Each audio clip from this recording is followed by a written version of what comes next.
Alam niyo po ba na if you're stealing 1 billion a year, you're actually stealing 2.7 million a day. Ganito po ang itsura ng 2.7 million pesos. Magkano ho ba kinikita ng ating mga vendors?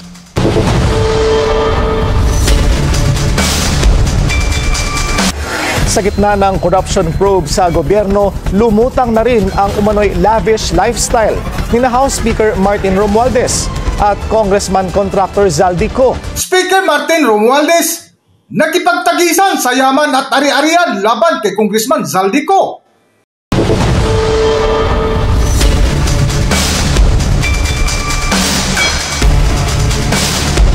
Welcome back to Kakibat TV.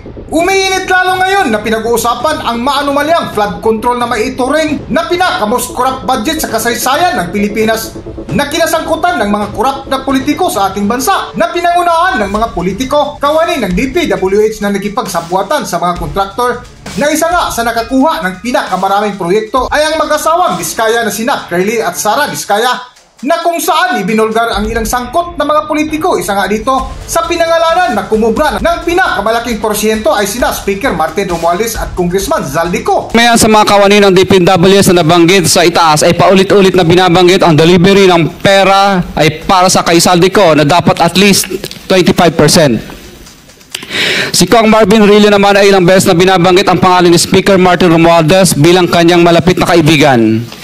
25. Sa tuwing umiinom kami sa Wine Story, sa BGC at sa Shangri-La Mall, sinasabi pa ni Kong Rillo na lahat ng kanyang request para sa pondo ay galing pa mismo sa unprogrammed funds at insertion na inaaprubahan ni Speaker. Ang tao ni Marvin Rillo na si Bogs Magalong ang pumupunta sa amin para kunin ang pera sa aming opisina o sa Wine Story. Si Kong Jojo ang naman lagi ring binabanggit sa lahat ng project sa kanya ay papondo ni Speaker at ni Zaldico. Mataas ang hinihingi sa project, dagdag pa niya, hindi naman lahat ng pera ay para sa kanya, kundi para kay Speaker at kay Zaldico.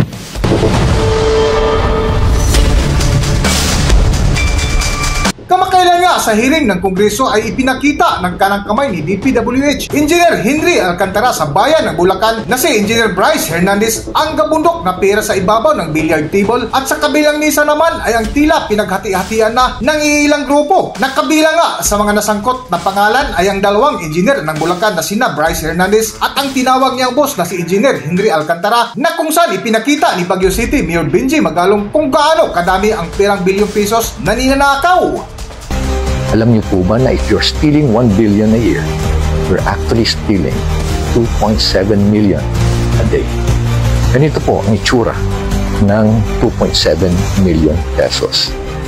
Magkano ho ba kinikita ng ating mga vendors araw-araw? 400, 300. Yung mga jeepney at yung mga taxi drivers, magkano po? 600, 700 na good day. Magkano po ang allowance ng mga kabataan ngayon? 25 pesos, 50 pesos, 100, 150. At paano naman po ang ating mga sundalo na ang kanilang allowance para sa kanilang araw-araw na pagkain nasa 350 pesos lang at nakikipaggera pa po yan na yan. Habang ang mga tiwaling government officials nagnanakaw ng 2.7 million a day, wala pa akong paksyan. Nung nakarang araw, nakita po natin ang mga perang nakapatong po sa mga lamesa during congressional hearings. Para malaman po kayo at magkaroon kayo ng idea kung gaano po ang halaga nito. Sa 1 million, ganyan po ang itsura niya. Sa 5 million pesos, ito naman po ang itsura niya. At ang 10 milyong piso, ito naman po ang itsura. At ano naman ang dimension ng 1 billion piso? Pag in-stack mo ang 1,000 peso bills, 5 feet by 5 feet by 4 feet. At dito po malinaw ang ating paninindigan. Walang puwang ang katiwalian. Walang puwang ang pag-aaksaya. Ang pera ng bayan ay dapat gamitin ng may malasakit at pananagutan. Maraming salamat po at muling sama-sama nating bantayan at pahalagaan.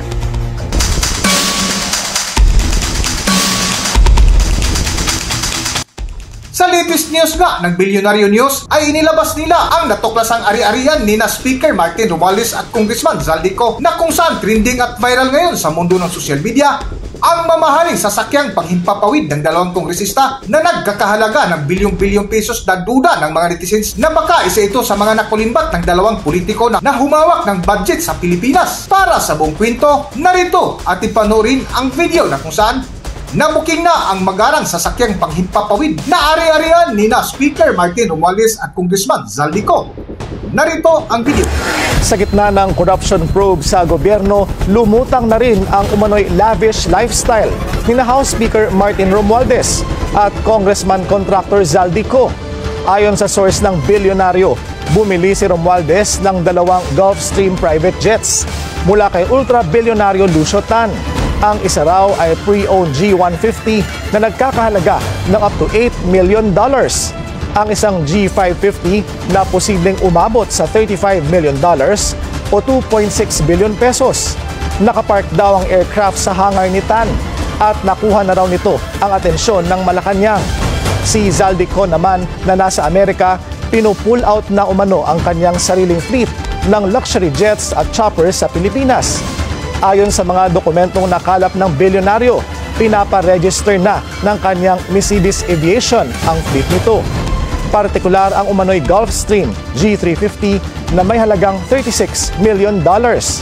Ang namumuno sa aircraft leasing business ang anak ni Ko na si Michael Ellis Ko. Meron din umanong 5 luxury Bell choppers ang Mercedes Aviation na ginagamit para ihatid ang guests sa luxury resort ng kongresista sa Albay.